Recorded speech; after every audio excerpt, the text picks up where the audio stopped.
when I posted that video, I was imagining other caregivers who are feeling the same way and what they are going through. So it was more of a cry, like, don't forget us. When it went everywhere, I actually wanted to delete it because I was so scared. I did not expect that response. Yes. I did not. His family was also very against this. Because you're not supposed to be living together with mom? Yes. But what to do? What to do? So we thought love would win. Love lost. And love lost. I truly do know he tried. But this is not easy for even me. Yeah. So I can only imagine how it was for them. Are there moments where you've looked and been like, can I just pack and disappear? Yes. Yes.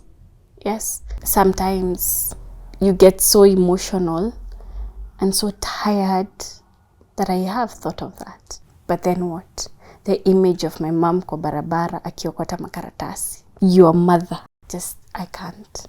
Where is mom's extended family? Where are your aunts, your uncles? Does she have siblings? Where is the family? They are around. And they saw her in the streets for years. But everyone is like, I don't want to take on that responsibility. It's too much commitment. As you can see, it grinded my life to a halt. So nobody wanted that. Is education, a home, your daughter's education, all those things, is that something you want? I am very scared of saying yes. Because I have nightmares of it all going away tomorrow. I wake up, it was all a dream, it's all gone. But yes, that is what I want.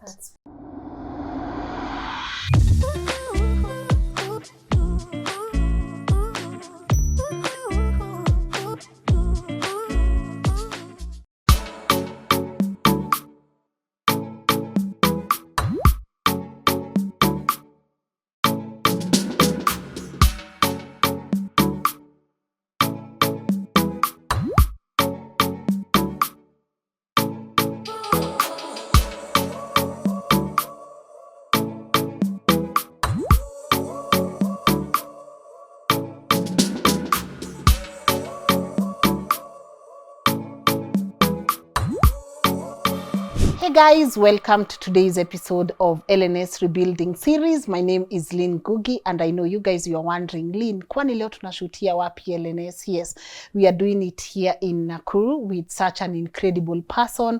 You guys are maybe familiar with her face. You've seen her on TikTok. She has inspired so many people, but also she has challenged a lot of us because what she's doing and the people she's taking care of, it's not easy. And sometimes we don't talk much about the burden, and I'm gonna call it that because it's a lot, the burden of the caregivers. And so when her story, you know, because it went viral at some point, even on TikTok, people were watching and they were relating. And of course, I saw all your tags and I said I was going to be here.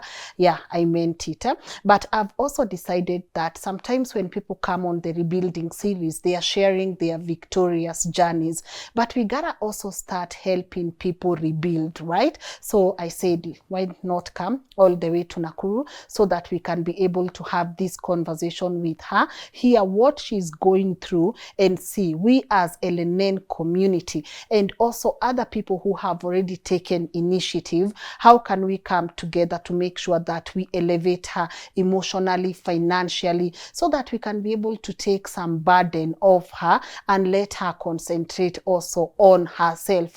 So we're about to listen to her story, and I want to say thank you, of course, to Team Maridadi for always driving us around and making sure we get to our shoots on time. Asanteni. And you all know what Maridadi is about right now, so go get yourself a car, go make sure unaeza enda driving school, wako wapo, invest in their circle, and also just ask them, Maridadi, what do you guys have for me? You know, just walk to their offices and ask them or call them. The contact details are on the screen. And also to thank my incredible incredible team for always coming through. I appreciate you. You guys, you get to see me in front of the camera, but it takes a whole community at LNN to be able to put these projects together. So let's listen in and know how are we going to help our guest rebuild her life, because I know we can. And now, without further ado, please allow me to let her introduce herself. Hi, good morning. Good morning. How Hi. are you?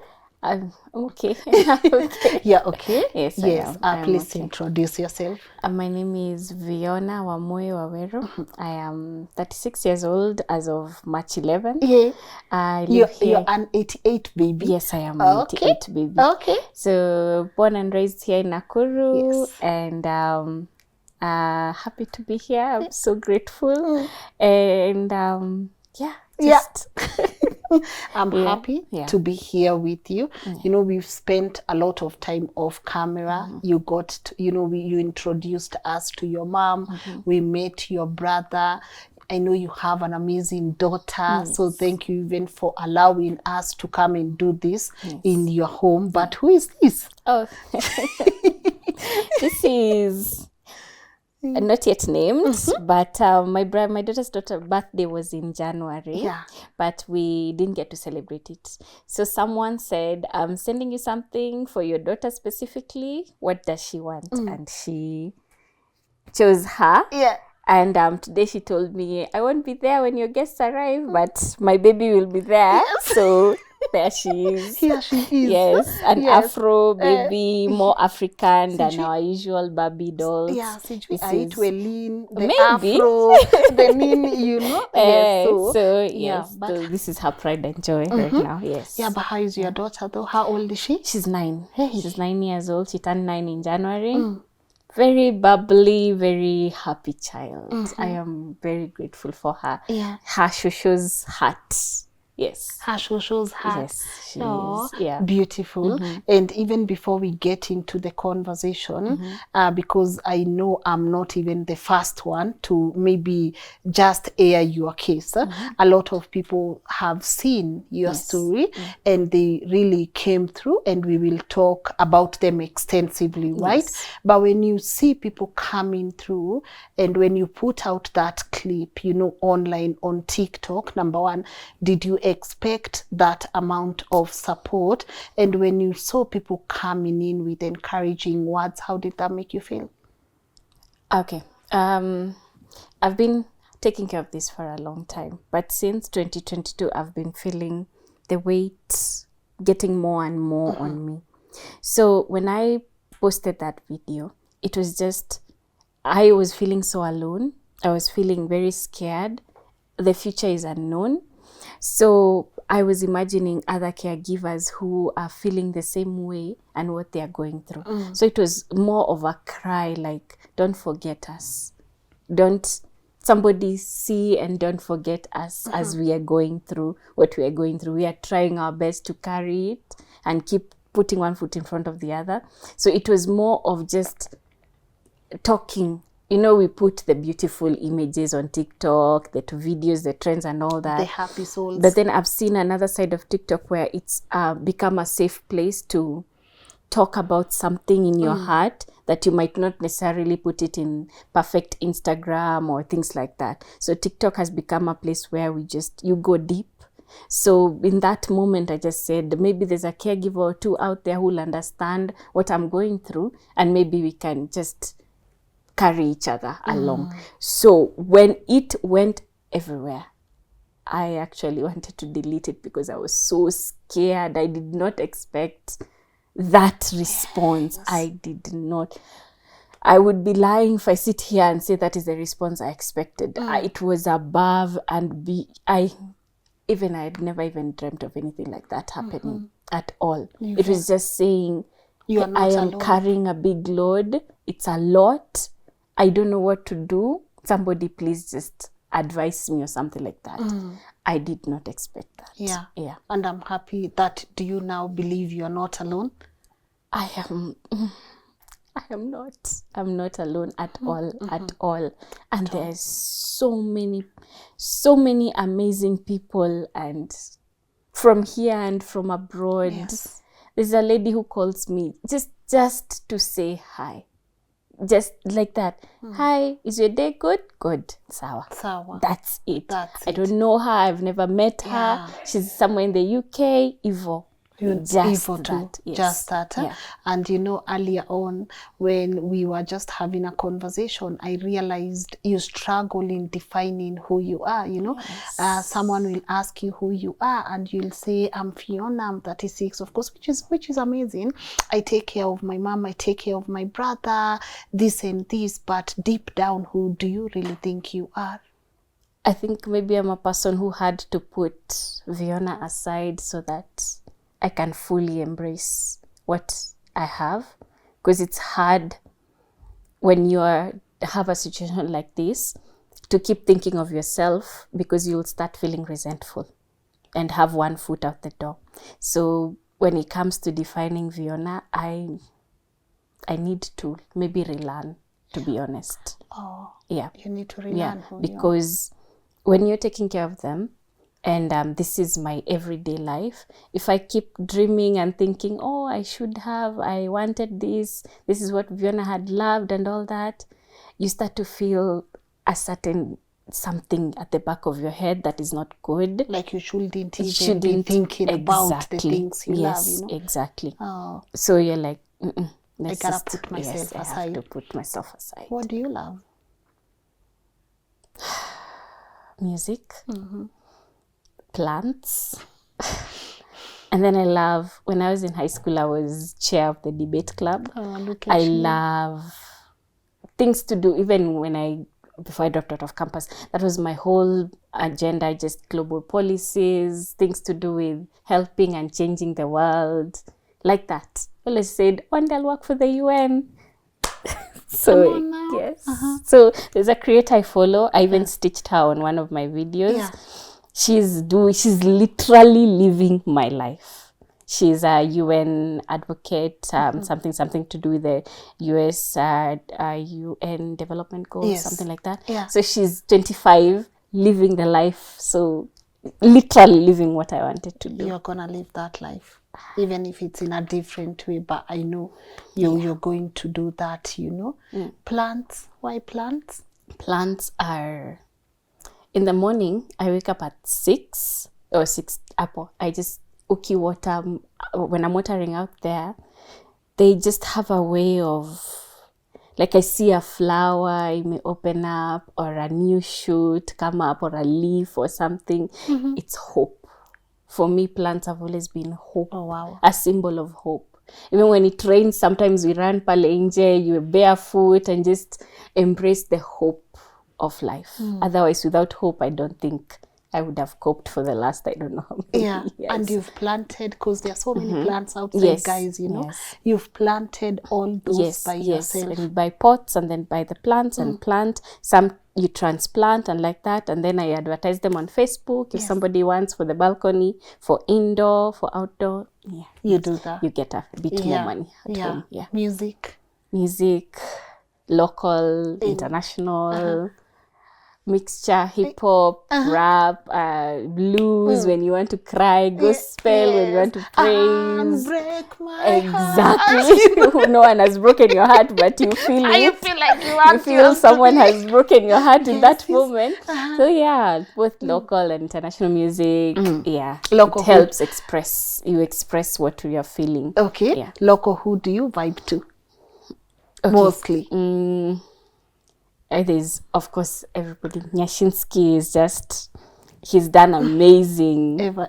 And then there's Sauti Sol. I really love Sauti Sol as a group. Of course, now they're each doing their thing, but as a group, they've done amazing. Yeah, they've done amazing. We've grown up with them, you know. Since Lazizi. Like, it's been crazy. Like, oh God, I love them, and I know they'll do great also as individuals.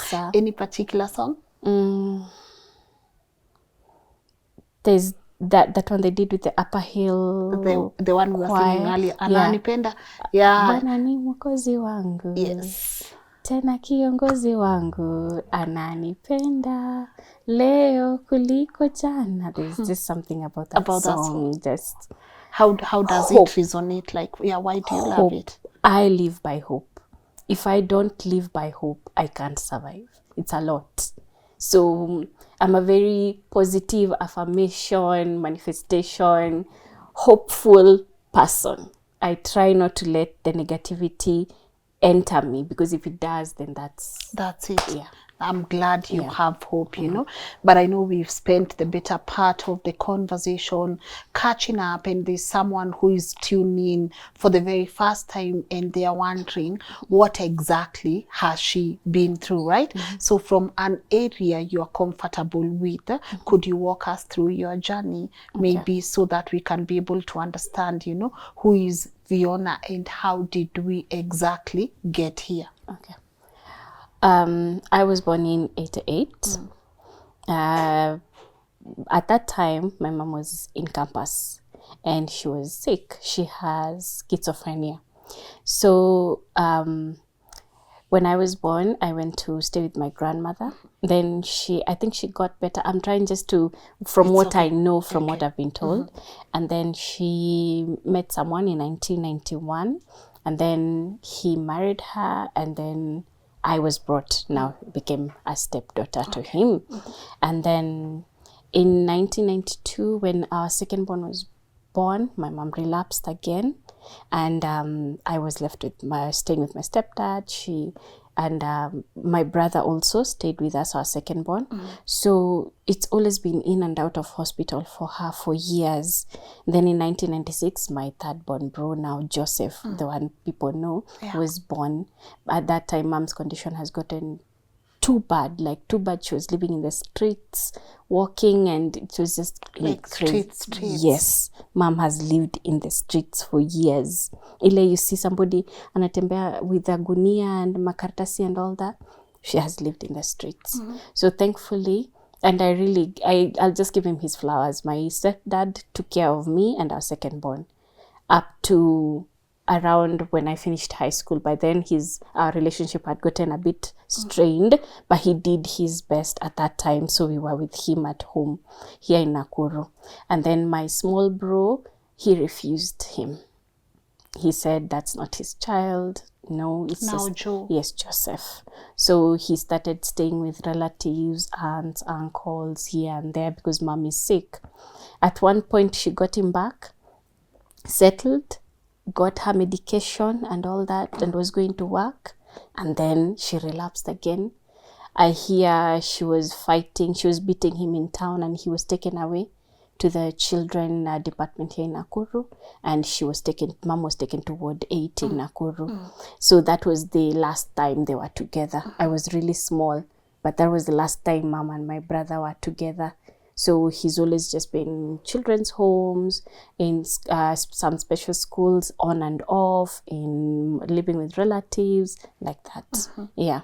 All right. Yeah. So let me go back to mom, right? So at this point, you guys have realized mom is not okay. She's living in the street. She's what people like to label people as mwenda wazimu, the one people see and they run away from. How was that journey like for you now as you're looking at this is my mom?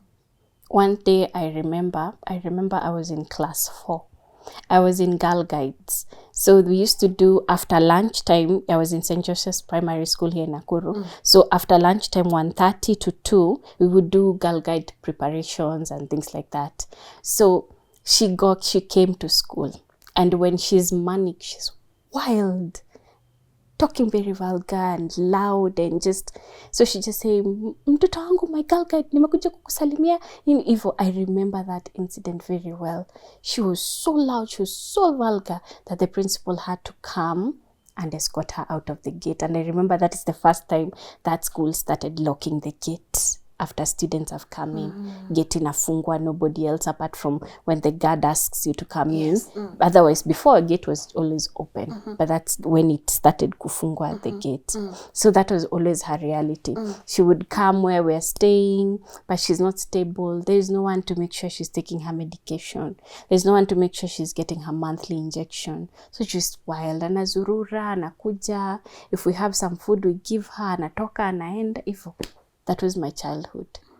So you grew up without her around. Yes. She was around, but She was around, but not she was not around. Yeah. How did you handle that? You know, the emotions, kids, you know, the stereotyping. How did you handle that as a kid? One thing I know, like for our second born, it really affected him. He was really mocked because mama yako ni wenda wazimu. For me, I know they used to talk, but a bit of supportive friends around who understood my situation. But growing up with mom kwa barabara, let me take you back. Yes. When my brother was born, Joseph, he was a kababy.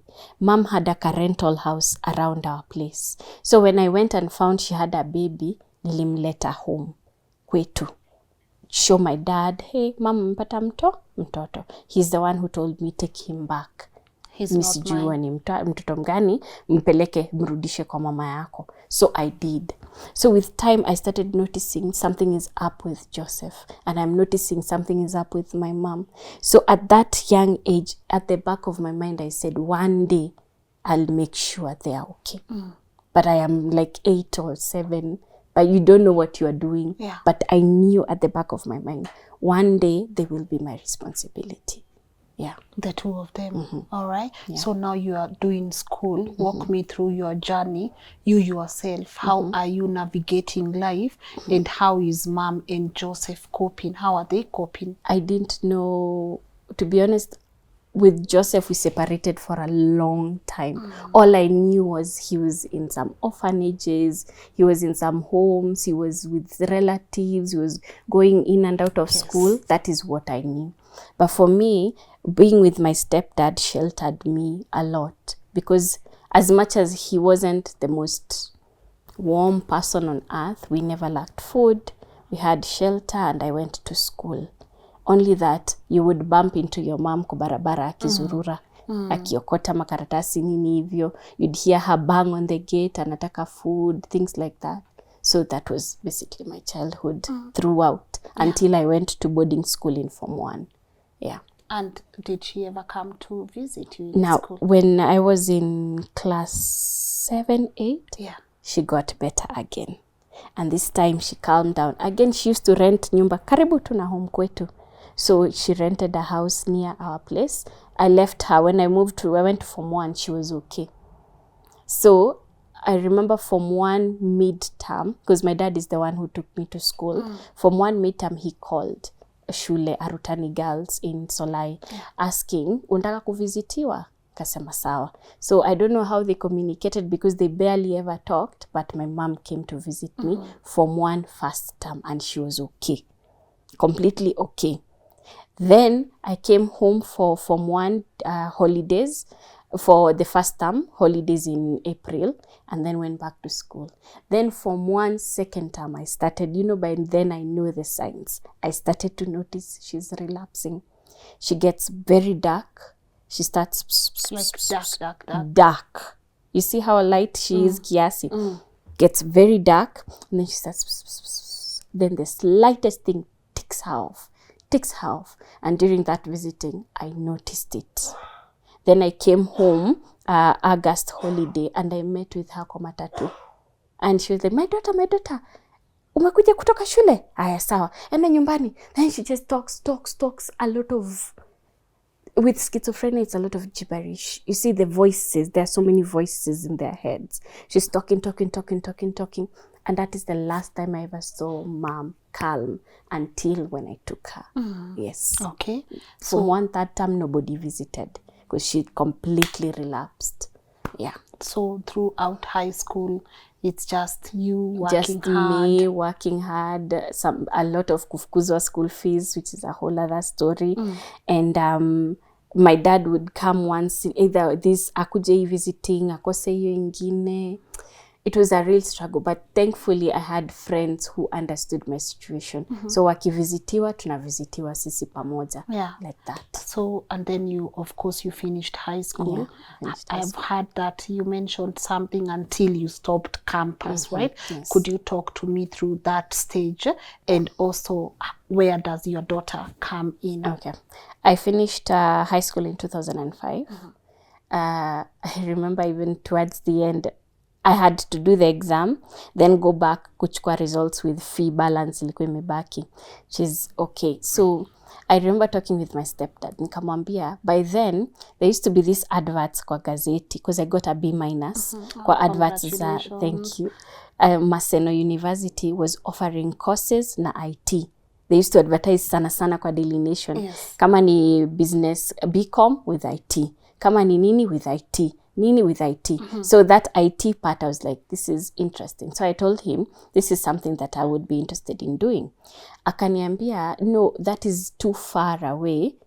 Find something locally. So me in my heart, I'm hopeful. Akiniambia hivyo ndaenda campus because I have gotten a good grade. He is the one who gave me the money to apply to Kabarak University here in Nakuru. And I got accepted. But once I got accepted, he said, sasa penye nimefika, it is the turn of your mother's family to take care of you. So I went to Kabarak, studied hiyo term ya kwanza without anyone knowing sijalipa fee. Wait, what? Until wakati wa exams. Yeah. Yes, that's when I dropped out. Then they caught because as an exam, you need the exam card to enter the exam hall. Yes. How many you had done one semester? One semester. And you were doing IT? I was doing BBAT. We called it Bachelor of Business something, BBIT. Yes, in Kabarak. Yeah. So you dropped out? Yeah, I dropped out. And that was it? That when I dropped out of Kabarak. Now, I tried talking to my stepdad. Akaniambia, oh, mimi sina pesa saizi nini. Try, basi utafute scholarships, kitu kama hiyo. That was 2006. 2007, the elections, the post-election violence came and all that. I got volunteer work for Red Cross here in Nakuru and did it the whole of 2007. Just we used to get to small money wanatulipa, like it was 300 evo. So you work throughout the week and then wanatupea yo the stipend that they used to give out just for volunteers. So once that was done, I had to think of what next. Nikae Nakuru, I am not going to school, what do I do? So again, Daily Nation, there was a hostel called Deluxe Hostel in Ngara, Nairobi. Ngara next to Equity Bank, your area.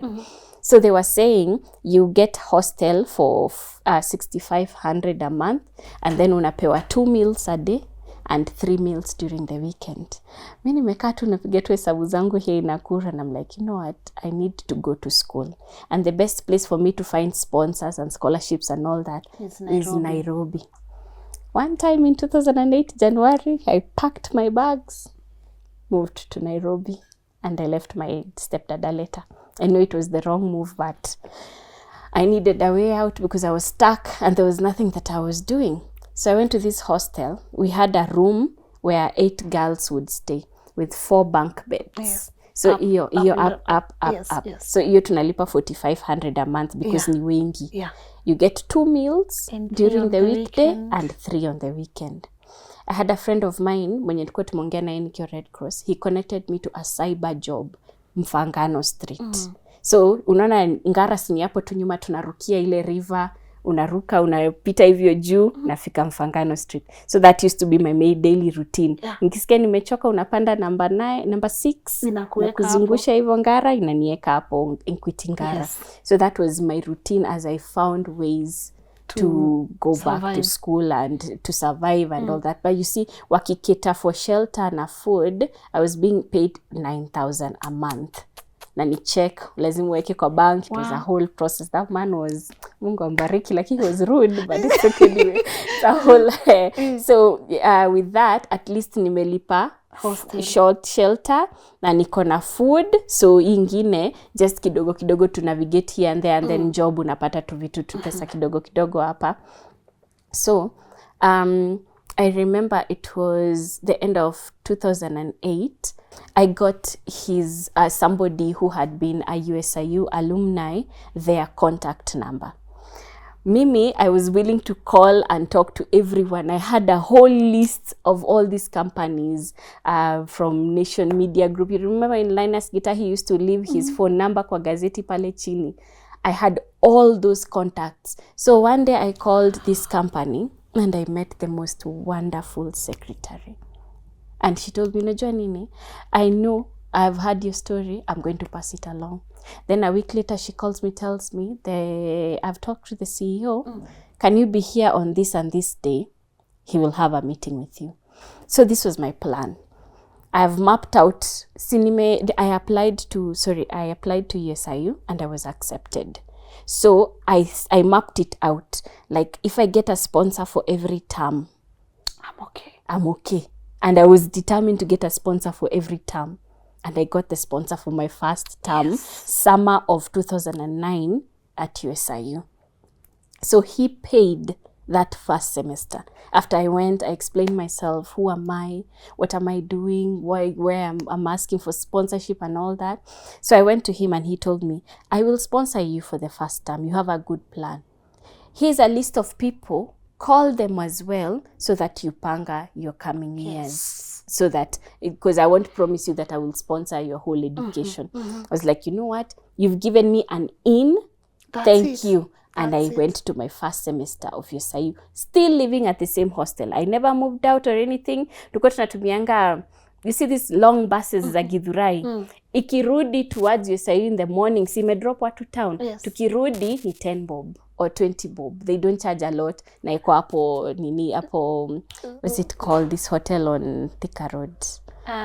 Safari Park. Yes. Niko Safari Park, then we get the school van, unaingia shule. So my expenses hazikuwa mingi. And then I had an uncle of mine mwenye nilikuwa explain my situation. He's like, ukiwa na umekosa kidogo niambie, I'll be boosting you. And that is how I studied my first term of USIU, summer 2009. What were you studying? International relations, because I wanted to work for the United Nations. Okay. That was my dream. I really wanted to work with the United Nations. So you see, in Kabarak BBIT was what I could get then. Just a footing. But here I said, because I'm hustling for this, then I'm going to go for my dream. And that is exactly what I went for. I went and did international relations. I even got my transcript the other day. It was good. I really did good for that first semester. But then I never managed to get another sponsor. I spoke to MPs, I spoke to ministers, I spoke to so many different people. And then I went back to this man and he told me, I'm sorry. I told you I can only do one semester. So you have to find another way. And since I couldn't, I deferred in the fall of 2009 and I never looked back at school again. I just stopped trying. So when I dropped out, I started again kuuza mtumba. A lot of people know me on Facebook, kuuza mtumba. I would go to Gikomba. There are these shorts and tops. It is too short to kushinda kwa nyumba and tops. I sold a lot of that. And I also sold a lot of dresses. Because now I have to survive. I'm no longer in school. What am I going to do? I also did a lot of poetry. We tried organizing events, poetry in Nairobi. Just trying to survive, because that's what am I going to do? So I did that for a while. Then Sorry, before we go to the next stage, in USIU, when you are dropping out, did you try to talk to the school? Yes. Did you ask, do we have any sponsorship opportunities? The saddest part is, I think 4 years after I dropped out, they got the MasterCard Foundation scholarship that covers everything. So even juzi when I had gone to get my transcript, they asked me, why didn't you apply for this? First, I didn't know. Second, by the time it's coming in, I'd been out of school for like 4 years. Good. And it covers everything, your tuition, your accommodation, they give you a stipend, everything. Everything I always wanted. But it was too late. I'm finding out about that 15 years later. Is it, if that opportunity was to present itself, if MasterCard Foundation were to say, let us look at your case, is that a place you would want to go back to? I went back to USIU last week because I needed my transcript. I was hoping, now when I'm here, I can only do either online classes or open and distance learning. That is the only way I can study right now. I can't be in campus. Physically. But they only offer in campus. classes. So hence why I got my transcript and see if then I can go to a different school that has either online classes that I can do here at home because of the situation the way it is, or open and distance learning. Unfortunately for USIU, they don't have that. Offer I that. know something good will come out of it, but now you get out of school, Mtumbas, living life, surviving Nairobi. So still living the same hostel. Then something happened. My aunt, they live outside the country and they have a house here. They have a house in Nairobi. It got broken into. And it became a whole issue. So they were advised, don't be leaving this house empty. If you can find someone to be staying here, they just make sure somebody is around. So that's how I moved from the hostel to go and stay in that house in Embakasi. But I was still hustling. It's not like Wameni sponsor or anything like that. No, ni mimi bado. Ni mimi, I still have to sell my clothes. I was selling artworks. Nini is like the one that is there. This is you? Yes, that's from a long time ago, I think 2011. Yes. So I was still trying to do those kind of jobs just to survive. Somebody told me, badala ya ku struggle so much in Kenya, why don't you find job Gulf countries? So my thought was, there was these agencies that offer jobs Gulf countries kwa hotels. So akaniambia, there's a training institute in Hurlingham, train as a housekeeper, then they will, for now, because I don't have the papers, then they will take that transcript from the school, because it's ni kama mtu anapeana hizo positions, but lazima utrain na yeye kwanza, then uende kwa hiyo job. So that's what I did. I took together the little cash I had. I remember borrowing from an uncle, from friends, Ivio. The cost was 30K for a month. Then you go do an internship. Then from there, you get posted for a job in Dubai, zikikuja. Like that lady really amesaidia a lot of people. She's called like you, by the way. So she's the one, through that institute, nikasoma your course. So while in school, yes, housekeeping, kushughulikia mahoteli, rooms, nini hivyo. I was desperate. I needed a way out. I need to make something out of myself. So when I finished the course, actually towards the end of the course, I started writing to hotels and companies, different places, looking for internship, because you need to do the internship, get the letter, then take your certificate and the letter to her so that she can post you when the opportunities come. So it's the different hotels in Dubai. Yes. So I nikapata a position ya kuwork housekeeping at what is it called, Karen Country Club in Karen. Kumbuke then nilikuwa naishi Embakasi kwa aunti yangu na ninatoka mpaka Hurlingham every day, but journey, you just move to, you have to do. So thankfully I found a wonderful lady at Karen Country Club called Maggie. She held my hand, akanifunza using the machines, ironing, that is basically the work. Housekeeping. So using the different washing machines, how to iron things properly, how to take care of the rooms, kama ni the curtains, you have to, the precision of that even the housekeeping inakuanga. So I knew from this internship I would get a good letter.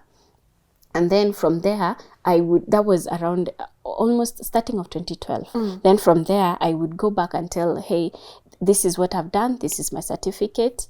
Can I get a position? And I have a good recommendation. She was really amazing. I really thank her because alinifunza hizo nitty-gritties and she understood. I shared a bit of why I'm doing this. Yes. Now, while at Karen Country Club, I met now who became Baba my daughter. Yeah. At the same time, I got word from here in Nakuru, mom condition imekuwa worse, and she was beaten up na akapelekwa ward 8. So that's now the public beating her up? Yes, public beating her up. Cops saved her, akapelekwa ward 8 Nakuru. That was 2012. And she was there for about 6 months, admission, upper ward 8 Nakuru. I think even the last time we went there with the doctors, they like, Sophia, we know her. But it's been so long they hadn't seen her because I had taken her by then. So when I got that, I'm getting that news, I've met someone and I'm supposed to go work in Dubai. So being young, and naive, I And made in love. very rushed decisions, and in love, and a lot of trauma bonding. That's a whole other story. Mi nikamwambia, this is the reality of my life. I think I'm going to put a pause on Dubai. I need to go save my mom. Because if this goes on, I know she will die. And you remember at the back of my mind, I told you, I knew eventually, even going to Dubai was, Yes. I make money Yes. and come and take my mom. Yes. But now this has come up. I need to do something. I need to help her. So that's how I decided to move to Nakuru. Yeah. I took mom. I remember tukiangalia na daktari wake whom we've been going through. It was October of 2012. Yes, that's when I took her from Ward 8, Nakuru. Now to the place you are staying with your mom. Yes. So we went to Nairobi, and I know there's a lot of taboo issues here, but I was desperate. We went to Nairobi with her, then we decided Nairobi is too expensive. Even coming for medication and all that is too expensive. Let's move to Nakuru. And that is how the three of us ended up in Nakuru. 2014, I went to our rural home. By then, Joe alikuwa ametolewa the orphanage he had been in and went to stay with my aunt. Nikaenda nikamchukua pia yeye, came with him. Then 2015, I got pregnant with Naimani. So it was pa. Life started. I have never breathed since then. Yes. So now here you are. You are a new mom. I am a new mom. I have a new spouse. I have new responsibilities. And we survived. And just kept pushing. I kept selling clothes. You know, I used to buy nguo mtumba hapa Nakuru. Advertise on Kilimani Moms Marketplace and all those marketplaces. Nabebana na bag yangu mpaka Nairobi. Deliver all the orders that I have. Na narudi Nakuru. And I did that for years. Yes. Wow. Yeah. How was motherhood, the early stages? I don't know. It's a blank. I admit that. It's a huge blank. Yeah. Okay. I think I started bonding in her when she was 3. Yeah. It's a huge blank. I even told my best friend another day. It is a huge blank her first 3 years. Yeah. You were just existing, surviving. Wow. Yeah. So now you are living in a house. You've taken your brother. You've taken mom. You're in a marriage. How did that go? Now, he is trained as a barista. So he managed to get something to do here in Nakuru. So we were all just together. But with a lot of, I know I broke traditions. So his family was also very against this. Because you're not supposed to be living together with mom. Yes. But what to do? What to do? So we thought love would win. Love lost. And love lost miserably. He, in 2018, got a chance to go work in Kuwait. We were good and we had plans.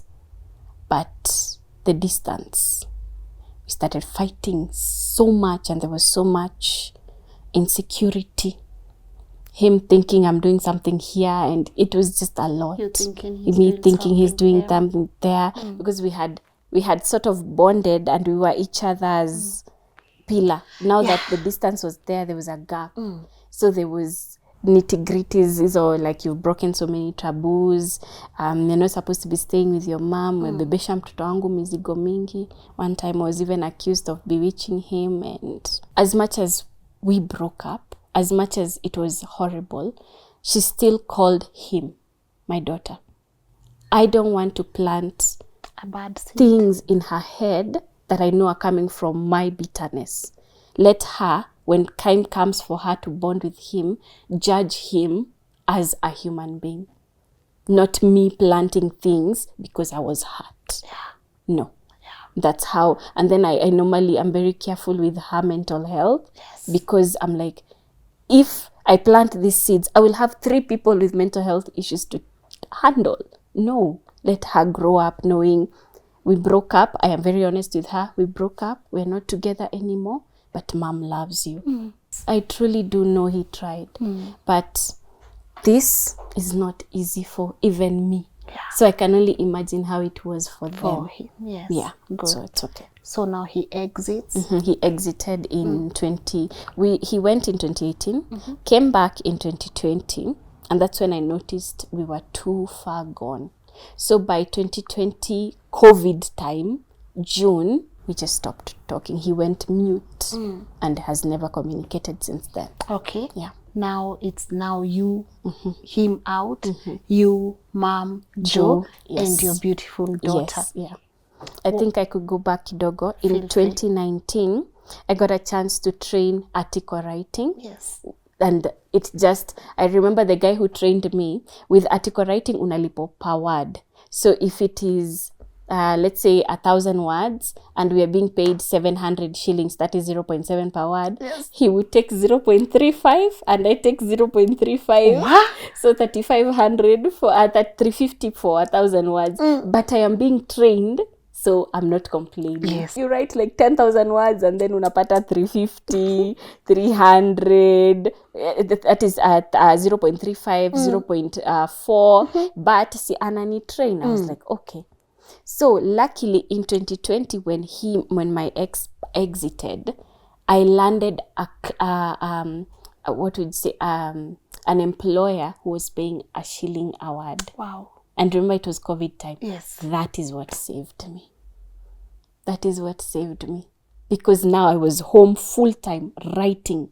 And by then Zuku hawako wamefika, we were using Orange. You remember Orange network? Yes. You hotspot your laptop and your phone and you use that to write. Yes. Ikikwama network ipotee ni kuzunguka nyumba ukitafuta network. But that is how I survived. Yes. Wow.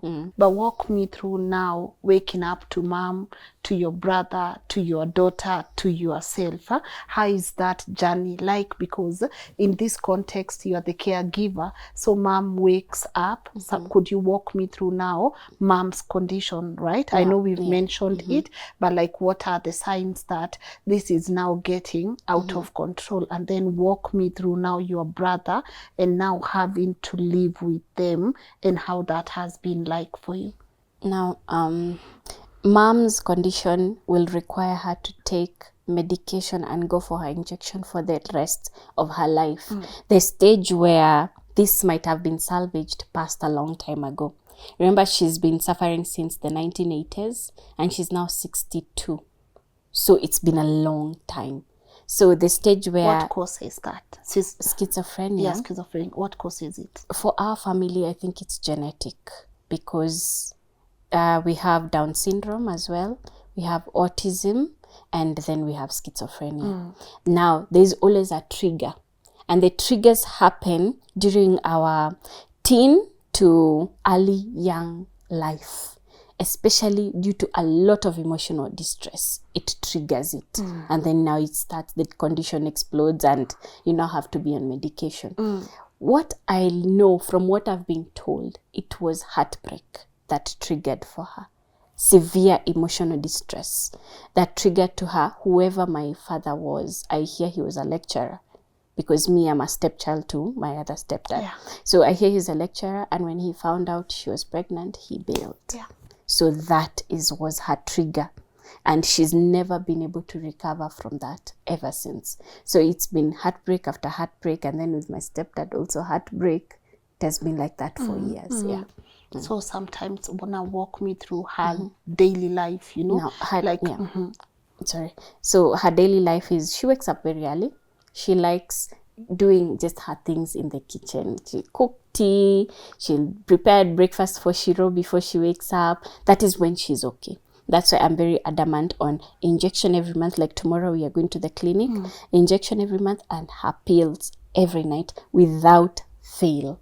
Otherwise, she will just start being anxious, talking to herself. You hear her talking to herself. And then the worse it becomes, the more audible they become. Now she's having real life conversations with unseen people in her head.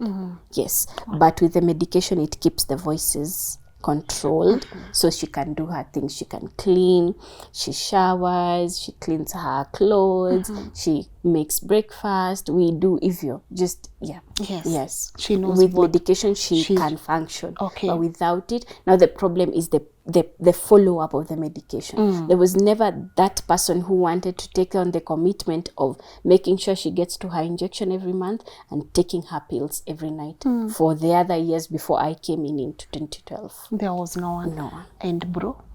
My brother has autism. Now he is low functioning because he can just say the few things. Nataka chakula, nataka maji, nataka kulala, nataka kuoga, like that. You said there's autism where you can be trained and be able to live on your own or work, or even if you don't live on your own or work, he can't. His development ended at some point, maybe at 6 years or 7 or 5 years. So he even sometimes you can see the way he acts like a baby. Akikasirika, analia, hasira hivyo. That's his sort of emotional stage where he is. Yes. Yeah. So wow, so like for mom, there is that monthly medication and making sure she takes her pills injection, every night, you know, yes. without fail. Yes. For bro, what does he take? He takes medication every night as well to control the rage. And he also has mild epilepsy that gets activated when he's mgonjwa, especially akishikwa na homa or he has bacterial infection, he gets seizures. So he takes, it's called epinetum. Yes. He also takes for that every night. Yeah. Without fail. Without fail. So you have to be able to monitor Yes. and make sure this is done. Yes. And you have to work. Yes. And you have to pay Yes. rent. Yes. And you gotta give them Yeah. the basics. Yes. That's why it's been building up for a long time. Yeah. Yeah. It's been building up.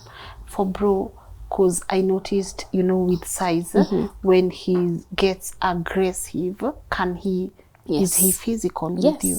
That TV doesn't work. The table, you see, there's a huge crack on it. Yeah.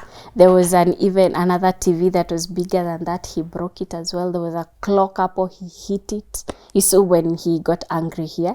So before you get to him and he's already hitting things, he can hit himself on the wall. He can bump things. He's a man. Physically, he's a man. So even his strength, like sometimes tukienda hosi, he has to get an injection. I normally tell them, akona nguvu, and they dismiss me. They feel the strength and have to call for reinforcement. He's very strong. He's a man. Only that his intelligence, his brain development ended at some point.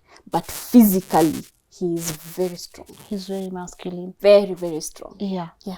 Expenses. Yes. This medicine, this injection, how do you cater for that? Now, probably I should go back. Yes. There's some money that mom gets every month, kidogo. So we use that to pay Where for does she a get bit it medication. She was a government employee. Yes. And then she didn't Mom go. was? Yes, Tell she me was. about that. Oh, when she finished, she went to Egerton College and got a distinction when it was Egerton College, and immediately got employed by the government. So she's not consistently worked, but I thank them because they never quite fired her. What she got was medical retirement. But because she got it so early, what she gets is just a bit to make sure she gets it every month. Just a little bit of money to keep her going. So that is what we channel into the hospital. Okay. Yeah. Bro. So she never got to finish, the years, and then you get your whole deduction the way they do and all that. She never got. They actually wanted to fire her, but then they realized her condition because she hadn't gone to work for years. Then they realized her condition and gave her medical retirement. Yeah. So there is a bit of that to cover for her. Yes, for medication. Bro. For it covers her and him. My brother. Okay. Yes. Now for me, article writing, selling Mtumba clothes, selling my plants, that is how we merge and we move on. Yes. Okay. Yeah. Walk me through your journey as a caregiver. How has that been like? Blind. Because I have no training. I have no real support. I have no one to tell me this is how these things are handled. It's just been the blind leading the blind. So hoping I'm doing the right thing. Yes, that's my whole journey. And I've felt alone. a lot, and not sure what the future presents. Just ni leo tumemaliza, we finish today, we sleep, then we do tomorrow. That's my life. Yeah.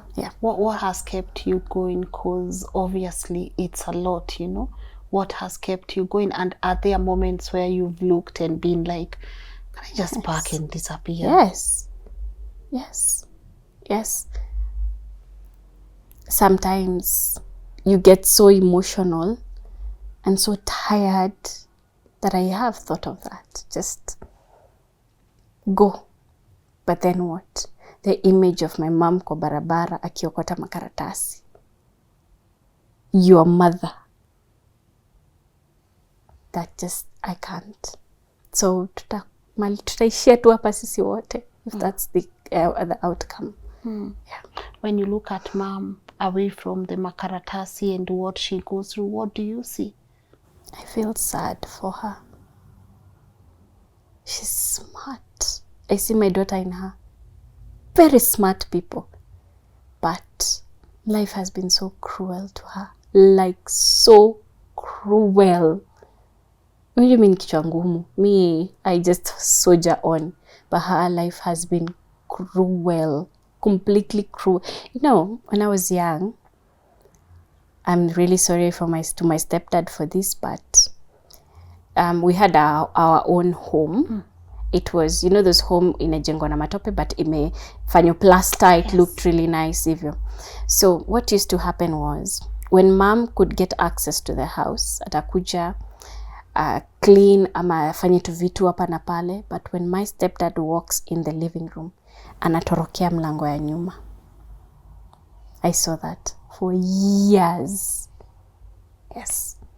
So what life is. So picture that. Picture you have come, you still love this person. You've come to help because we were children then. Then akiingia living room, unatorokea jikoni. Yeah. And disappear. Sad. Very sad, very helpless. I remember Mkuru was talking about feeling helpless. I stitched that feeling of helplessness. Yeah. Very sad. I don't know. It's hard to hear me, but I feel so sorry that was her life. That is her life. It's miserable completely. But she has no control over the disease. Is she ever happy? Does she ever smile, laugh? Yes. Yes. Kwanza wakiona my daughter. That is her heart. Completely. That is her heart. Yeah. She loves. Oh my God, wanapendana. If I make a mistake, says ndanganya my daughter, shushu ayuko. All hell will break loose. They are together. Yeah. But as me, it's just more of a mother-daughter caregiver kind of relationship. We've never had that bond. No. Is it something you crave though? At some point, yes. But nowadays, I can just go day by day. I stopped thinking about that a long time ago. You go with the flow. Yeah. And bro, what do you see? Joseph is my baby. He even calls me mama. Samia mama. That is what he says. Joseph is... You guys have seen him. He's just a baby. He's just a big baby. Yes, he does get angry at times. Yes. But apart from that, he loves singing. Like if he wakes up right now and that radio is off, I taka radio. He loves music. He loves just being involved. That's why he thought we were going, and when he saw we are coming back kwa nyumba anaanza kulia. He loves being involved. He's a child in a man's body. That is him. Yeah. And he is my heart completely. Yeah. He is my heart. When he is sick, I am stressed completely. My best friend can tell you, I stress out. Because he's just my heart. I think I kind of just took him as my child. No, I have 2 children. Yes. You have 2 children. Yes. Yeah. Oh, and I know, there's a bit of, at least I've covered a couple of shows, on autism and all that. But I don't think there is much there when it comes to your mom's condition. How do you think the country perceives that? And do you think people should actually be made aware? Hata ukiona mtu akitembea kwa barabara anabeba makaratasi, that person is suffering from like, Yes. do you think as a country we've even made enough awareness around that? At all. Right now is when I'm talking about schizophrenia, is when I'm seeing so many phone calls and messages. My mom, my grandmother, my aunt, my daughter, my father, they all, but wamefichwa nyumbani. Nobody wants to, like I had a lady tell me, Busia kwao nyumbani, her sister-in-law has the same symptoms kama za mom, but they believe ni uchawi, so anafungiwa mahali. So she was asking me advice what to do ndio ampeleke hospitali. So we went through it. First of all, who is going to accept that this is a mental health condition? Si uchawi, ni schizophrenia. Na before hata tuseme ni schizophrenia, go get a proper diagnosis from a licensed psychiatrist, preferably kwa government hospital. Most level 5 hospitals have the psychiatry ward. So take her there, get a proper diagnosis for them.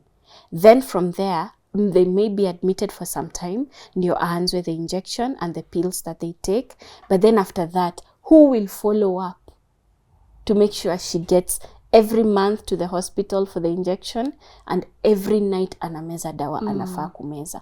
When you think of those commitments, that is where people do this. Okay. Yes. They would rather believe ni uchawi, ni kitu inaweza ombewa iishe, than imagine taking on your responsibility. Yeah. Where is mom's extended family? Where are your aunts, your uncles? Does she have siblings? Where is the family? They are around. And they saw her in the streets for years. Okay. Yeah. But everyone is like, I don't want to take on that responsibility. It's too much commitment. As you can see, it grinded my life to a halt. So nobody wanted that. Yeah. And then they normally said, akona bwana. So she was legally married. Akona bwana. So, bwana amshughulikie. Do you talk to them? Yeah. Just hello, yeah. Do they There's that pain in me. They watched her. Today I'm just going to be blunt. I normally smile a lot and just sugarcoat. But they watched my mom in the streets for years. Years. Hata akitembea na Joseph for years. They just watched her. Yeah. They did. They watched her for years. And then now when I'm crying out is when I'm getting messages. Tukusaidia aje. I know. And bro, are there institutions that maybe could take him? Have you tried maybe, just having him join an institution or a school? How is that journey been like? When it comes to Joseph, yeah, sometimes he sits down and starts repeating some things that make me believe he was abused before I took him. A lot. So the thought of putting him back in a place like that scares me so much. So what I've been seeking is a place anezenda asubuhi, ashinde, arudi jioni. So I thought the special schools in Nakuru could do that, the government special schools, but came to find out they only take up to 15 years old. Oh. From and he's 20. He's 27. From there, you're on your own. That is a big gap for older special needs people. Wow. Nobody cares. Ukishamaliza basic, 15, figure it out on your own at home. You're telling me there's no place right now he can go be safe? I have tried to find, but all I'm finding is private. Catholic or church or somebody ameanzisha yake private.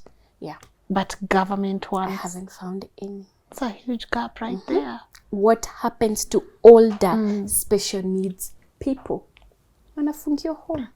Somebody told me very rudely on TikTok, sasa hapa umefika, weka CCTV kwa nyumba, andika caregiver, enda kufanya kazi. As easy as that. Wow. Yeah. Very rudely, and I was like, okay. Don't worry. Maybe I'm touching a nerve here and I don't know. Because I was discussing about what happens to older special needs. Have you had? And those institutions that, like there's one here in Nakuru, unalipisho 60K a month. My God. To have him? Yes, to have him there. Private. 60K a month. Wow. Don't worry. Utakula, utafanya nini, utalipa nyumba, will my daughter get her education? What do I do? Yeah. So I thought the special school itamkata. Mpaka I found the board meeting that day. Walikata kabisa. He's too old. Peleka ya nyumbani. Handle him. Handle him at home. I felt so defeated. I remember that day I cried. Okay, may I cry a lot. It helps to relieve how I'm feeling.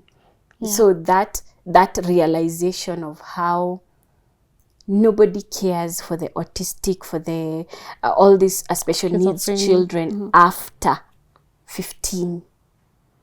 That's a lot. Somebody had the audacity to tell me, wakikuwa wakubwa wanaanza kupenda walimu, so ndio hatuwezi waeka shule. Yeah. Wow. I've had a lot in the last week. People are insensitive. Don't worry. Yeah. They're always insensitive until it knocks on their door. You know? Yeah. They're always insensitive until it knocks on there. So we can everyone keep it. Looks like haiwezi fanyika kwetu. Yes. Kwenyu ndio kuna hiyo gene. Mom has to go to work. Dad has to go to work. What happens to this child at home? Nabaki peke yake. Yeah. And that's why you find, like in the rural homes, someone's telling me they have 3 or 4 girls. Wanaka kama my brother, they're all pregnant. Atajua nini namfanyikia? No. Wanakuja unamdanganya tu hivi kidogo, pregnancy. Yes. Another unwanted child. They have been taken advantage of. It's a taboo. So much. Special needs older people are so neglected. They're not even considered. Very neglected. Apart sasa from me that I can keep my brother safe here. Imagine how many households that have special needs people in Kenya. Tuache hata Africa. Because I've gotten messages from as far as Namibia and Zimbabwe about mental health. Tuache Africa. Kenya alone. Kenya alone. In that school that I had gone to, I saw almost 100+ children. Meaning at 15, they all go home. To what? To what? That's one special school. How many are there in Kenya? How many have not even stepped into that special school? And you start thinking of that, starts bugging my head, but sasa, I have to save me first and my people, and then hopefully me talking, somebody will listen. Yeah. It's a lot. It is. But that's... Nobody wants to talk about mental health. On that, let's talk about yours. Mine.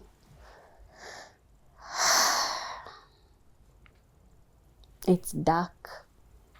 Yeah. Liko hivi. I don't dare look this way. I don't dare look this way. Because if I look this way, I will collapse. So hivi. Waamke, waoge, wakule, wakunywe, twende Hosi. I meet our basics and we move on. Me starting to think, I should have. Now saizi ndo najipea hiyo karuhusa kidogo, like that TikToker that I follow. But even when I follow her and I watch her videos, I break down. Because that will never be me. That is not my life. That will be you. Hey. That will be you. Okay? I am 36. You are very young. She's 25. That's her. This is you. That will be you. Hey. I don't hope like that. No, we wanna hope like that. No. Wamoyo, we wanna hope like that, okay? All right? What makes you think that can't be you? Because I have a lot going on. What will happen to them if I start thinking like that? I don't want to resent them. I don't want to abandon them. So, No, that will be you. And that's why I said, either ways, we are going to take a bit of burden from your shoulders. I know we can do that, right? Because look at it this way. Well, okay, fine, let's break it down. What would you need to get there? I need to go back to school. I need a course. I need something. So What I would course? really love to finish my International degree. relations, Yeah. right? Yeah. At least we know And that. then I was hoping, now, you know, the beauty of USIU was you could major and minor. Yes. So if I did international relations major and minor in something like psychology, now because of the angle of mental health, but other universities, I don't think they offer the same kind of. So probably in my next degree, if hopefully, would be in special needs. Yes. That's Bachelor of Education in Special Needs and advocate for older special needs children. Beautiful. Because no one is talking about them. Yes. Wamekwa home. That's their whole life. And I can see from the way my brother gets agitated, he's tired of being in the house. So he needs activities. But where do we get these activities for him? Okay. Yeah. Okay. So those are the things that I'm thinking of. You saw how hard it was convincing him kurudi kwa nyumba si kwa ubaya. Because he's tired of being in the house. Yeah. Okay. So him alone, imagine how many are feeling the same way. So a lady in Voi told me about her sister. Ako kwa wheelchair. Anakanga to home. If it to the whole day. There's nothing to do apart from listen to the radio. Yeah. Okay, let's break that vision down a little bit, all right? The starting point. What would help offload, you know? What would make it easy for you? Where would we start? Now, since the video aired, a lot of people have been so kind and so generous. So what I was able to do is find an older lady who, you've seen her here. Yes. She comes, anashinda, hata I can step for a moment nitoke kwa nyumba. Yes. Wamebond so much na mom, mpaka at some point niliona mama amekujia the plastic chairs with him. Niambie, nimeenda kukaa jikoni na wadan tupige story. That day I just looked at her and I thought, I am very scared of being hopeful that this will last. Yes. But for this moment, It's working. because now we've been with my brother going for assessments, going for his evaluations and all these things. I was really scared of her kubaki home alone. But we managed to find her na anakuja na wanashinda and they're kama say they're in the bedroom together and they are bonding so well. And I've seen her also bond so well na Joe. So I'm hopeful that she will be with her because she's older. She's kind. Her vibe, you can just feel she's so nurturing. The energy is beautiful. Good. I even see with, you know me, I use my daughter to judge a lot. Her name symbolizes a lot. She's called Naimani. So she has this thing of just saying and just feeling, ukiona ana shy off from someone, question. Yes. But this one just bonded. They've all just bonded in the last week and I'm like, I am living in a miracle or something. So with that taken care of, if I can find a way to go back to school, you see now I can concentrate and continue with my online writing peer.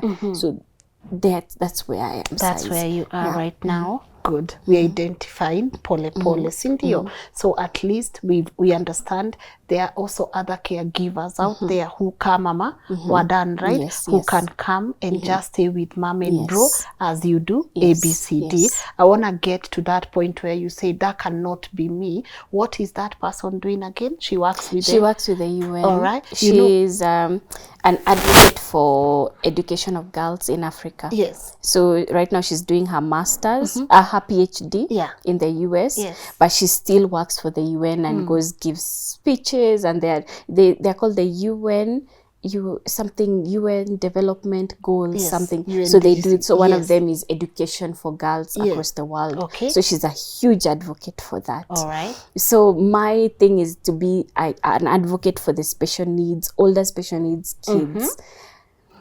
But go on. Yes. No, but let's go on. But I'm afraid of thinking that is possible. That is 'Cause possible. It's been 16 years since I dropped out of university. It's all right. That Believe us. dream was sealed, and You're never too old. You're never too old for what you love. You're never too old to fulfill your purpose, okay? So let me ask, this place you live, it's rental, right? rental. Let's go back to, since you aired, a lot of people have come through. And guys, I'm going to play you a clip from one of the people in diaspora. His name is Sam. Financially, because this is what I'm thinking, and I'm happy to see a lot of people are thinking the same, right? If you could, because I know what scares you is stability, is having a home. If, or do you want to say it maybe for yourself, you know? Okay. What would go on, so I don't say it for you? First of all, when I aired on TikTok, Yes. I had an area here, like areas, balance for the house, balance for school, medication was almost, I was in a horrible place. But one Kenyan celebrity came through. This house has been paid until April next year. Wow. Until April next year. Beautiful. Yes. So, and there's a lady from the UK who's covered medication as well. And the group that was organized, this is what happened. One evening, people were calling so much, to the point that simu inakuwa moto. I had to just put it up on floor, put it on silent, and breathe. Yes. Now, it's not that I'm not appreciative. It's because imefika time for them to eat, to take their medication and sleep, and I'm on the phone. And I am so grateful because my number was Everywhere. viral everywhere. So I put it down, nikasema, let me first attend to them because ni usiku. They have to take, my brother gets anxious. If by 7, hajakula, hajakunywa, akunywe dawa zake, aende toilet, aende alale. 7, he starts getting agitated. So nikaona, let me put this phone on silent kwanza, put it up chini, it was overheating on the floor. Nikaenda nikamwatendia until he finished. Then when I came back, I said, I'll answer the call that I find going on. And it was his. Yes. He's called Sam. He called and told me, I'm Sam, I'm from the US, and I've seen your story, and I would love to help. This is my idea. I would love to form a group that can come to your aid. We bring in donations, and we come up with a plan how to help you long term. Okay. Now, being met by so many strangers at once was, I get very anxious. It's very scary. So me, I just listened to him, and I told him, can I call you back? Let me just think about it. He told you, no, you think about it, Nini, and then you'll tell me. Immediately he hung up. More phone calls kept coming. But I thought of it, and I said, you know what? If they want to put together a committee or something like that and organize the people around them, I'm not going to say no, because I need the help. But I was scared to even think that the idea of a home would be there, the idea of me going back to school would be there. But the first meeting we had, they told me, say what you want, yote. Now, this is a person who's been very afraid of thinking of dreams and future and aspirations and all these things for a long time. So it took me a moment to gather the courage and say, I want to go back to school. I need help with taking care of my mom and my brother, and we need a home. We are renting right now. Hata kama imelipo for 1 year, then what happens hapo mbele? So they said, then this is the plan we're going to come up with, which is the plan that you saw today, of a home, of me going back to school. So whatever money comes in, then that's the plan. Yes. Yeah. All right. So I think so far, how much has been contributed by that? It is 1.6. 1.6 or 1 in 60,000? 1 in 60,000. So 1 in 60,000, right? Yeah. I also saw one of the people I respect so much posted about you. Do you want to talk about that? Who? Oh, yes. God. When my video went viral, people started posting and tagging. You know, somebody reposts, it went into groups, it went into church forums and all these places. So one night, nikiwa nimekaa hapa, I saw him, no, somebody tagged me. He had posted me 3 times on his page. Yeah. And then he called. I saw on Truecaller the name, but to be honest, I was very nervous about picking it up, so ilikatika. Then he WhatsApped me. Then we chat on WhatsApp kidogo, then he called and we talked. Then he put my number out there. Messages and donations came in, baka Safaricom wakani block your line. So many people donated. It was, and then for him, the group, they donate 50, 100, 200 hivyo. So they were coming in. The following day, Safaricom blocked my number. But at least I explained and they unblocked and they suggested a pay bill. Okay. But his people. I am, okay, I'm going to say this. I might not be the type of people, maybe look like someone that people help. But I know I needed the help that day. And he listened to me. And he's always followed up. Yes. Checked in. Mko aje, mko salama. And I kept him updated. This is where we are so far, this is where so far, until it died out. Yes. And I am just grateful beyond words. Yes. Sina words. What do you want and to that tell is him? what we took and we added to the account now for the budget for the plan. So collectively from the guys in diaspora and the guys in Kenya, we brought them together. Yes, because you don't want to take all this money and spend it and then be in a hole again. So I know I need a plan of the future. Good. And I'm getting people who want to walk the journey with me. Because when you've been isolated for so long, first of all, it's very hard to trust. Second of all, it's very hard to know who is genuine. All your dreams seem to be coming true at the same time. It overwhelms you in another way. Yes. Imagine everything you ever dreamt was to come true right now. Sahi. It's confusing. Kwanza, if you're an anxious person, it sends your mind into something else. Yeah. It's confusing. It's very confusing. Yeah. So collectively from Sam, the guys in diaspora, and from Karago, you guys, and from the TikTok family, because my number went everywhere. Yes. The total right now, as we do this interview, is 1.06. Nilibakishiwa 100 just for me and my home. Okay. Yes. No, so the total is 1.16. Okay. Yeah. So the total, the one that so you have 100,000 and then there is 1.060 being saved. Yes. Where is that being saved? It's in, we went to Family Bank in town. I opened an account. It has 3 signatories. I'm the main signatory. Signatory. Yes. So, and then the money is being channeled there for the plan. Okay. Yeah. Beautiful. At least there is a plan. Yes. And then there's now the pay bill from Family Bank, and they opened a dollar account with me being the signator as well for those who want to send from diaspora for that. For the planning out the house, the school, my daughter's education, for the medication, for the caregiver, like that. Now I'm gonna ask you, is education, a home, your daughter's education, all those things, is that something you want? Is it?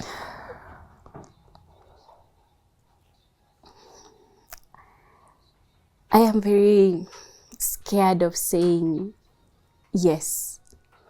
Because I have nightmares of it all going away tomorrow.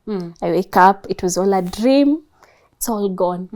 But yes, that is what I want. That's what a home where hata nikitoka, I know my mom and my brother are safe. They have their place. That is such a huge security. Okay. It's something I would love. My mom anapenda kuku. Anataka tu mahali yake kuku. Put some chicken hapo nje kidogo. like a small kitchen garden. That's something I know she will enjoy. She loves that. Yeah, she loves that. I know there are people who might want to offer you even pieces of land in different places, maybe even in Kinangop, Nyeri, Nairobi, anywhere that someone would feel, let me do this. But, you know, we gotta put you in mind, what does an ideal home look like for you and your family, and where would be the best place for you to grow with your family? Nakuru has always been our home. I'm very familiar with Nakuru, and mom's doctor is here in Nakuru. Joe is getting physiotherapy and everything that he needs from the general hospital, so it's here in Nakuru. Okay. So ideally, I would prefer it be in Nakuru, preferably karibu na town, because of emergencies. You know, for me, I don't think of aesthetics, I think of emergencies. Mtu akishikwa na attack usiku, because even my daughter sometimes get asthmatic kwanza kukishikwa na homa.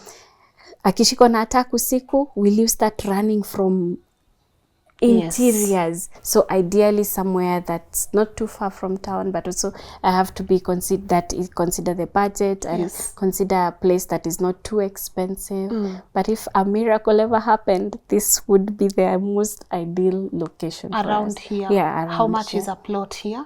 Oh, it's a lot. So almost 5 million. 5 million. Yeah. Here. Yeah. Because actually it's very by the expensive. road. It's by the road. It's by the highway. Town is just here. The game park, the national game park is here.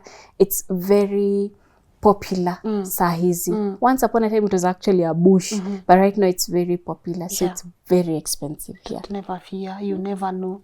You never know, you know. So at least there is this option, and then there is an option of getting. There's now outside here kidogo. There's a place called Pipeline. Another place called Barnabas, Greensteads, Mzee Wanyama. Like that. At least they're not too far, not too rural. Approximately how much is a plot there? 900,000, 1 million, like that. So like if you have like a plot or two, that would make a good home for you. I want to challenge my people to help with this initiative, because I know they can. Because not only have they come through for so many other people, it's because I know deep down we have an amazing community here called LNN. These people are amazing, you know. I just want to not challenge them. I just want to ask you guys if you are in a position to come through. For me, if a home, education, stability would help offload something from you, I would rather spend I don't know how long campaigning until this comes to fruition, because I know we can, and we already have 1 million to start, you know. That's a very big, that's in itself. Sam and your team, Karago, you guys have done an amazing job, and I know we can get to build you a home. Like I'm feeling it in my spirit. I know that is doable. But could you talk to people before maybe we play a clip? I had an opportunity to talk to some in diaspora who is also helping with Viona Compassion Initiative there, and the guys have done wonders. I want to play a clip. I had a conversation with him earlier, because if there's one thing I've always said, I want to make sure you guys never get scammed in any shape, form. Like, I know you give from your heart, so I make sure that it's my duty to protect that with everything. And he's an amazing gentleman. We had a beautiful conversation, and I want to play that clip for you. But before I do that, these people that are watching us right now, can you talk to them? Because I know it's going to happen. I feel it. When it comes to my brother and my mother, they will be with me forever. As long as I'm alive, they're not going anywhere. They will be with me forever. And that is what weighs down on me. My daughter will grow up. Hopefully she has a good life of her own and thrives. I'm really praying for her like that. But with Mom and Joe, they are my responsibility for the rest of my life. Anyone who's been a caregiver knows it weighs down on you when you start thinking of that. It is so scary, because they need their food, they need their medication, they need a safe place to put their head every night, and it is up to you. If kumekosa food hivi kwa nyumba, it is me to be asked. if kumekosa dawa, it's me to be asked. And that has continuously been draining me for years. To be honest, if somebody had told me the realities of caregiving, I don't know, maybe I would have done it, but I think just diving into it is what has saved my mental health up to where I am right now. But I am overwhelmed. I am tired. There are times I don't even sleep okay, and I just need help. I need somebody to walk with me. I can't do it on my own anymore. As much as you want to be a strong person and forge on, mental health, handling 2 people with mental health challenges, I don't know even if the strongest person on earth can handle that. It drains you completely. And then thinking of, I am here for the rest of my life, it kills a part of you completely. So I just need somebody to help me walk this journey. Somebody to understand that I have tried since 2012. I have tried my best. Na nimeshindwa, nimekwama. And I need help. I truly do. Yeah, I need help. Yeah. And I admit that. I admit I'm feeling very vulnerable. I'm very weak at the moment. I'm very scared of where my head is at. So I need help. I don't want to do anything foolish like that. I would rather say niliomba usaidizi nikakosa, but nisiambiwe kwa nini ulinyamaza. Why didn't you say you need help? I need help. I can't carry this on my own anymore. I can't. I have tried. I'm trying to keep smiling, to keep moving, but I am so tired. I am so tired. Hey. I feel like I just go somewhere for a week and sleep continuously. Yeah.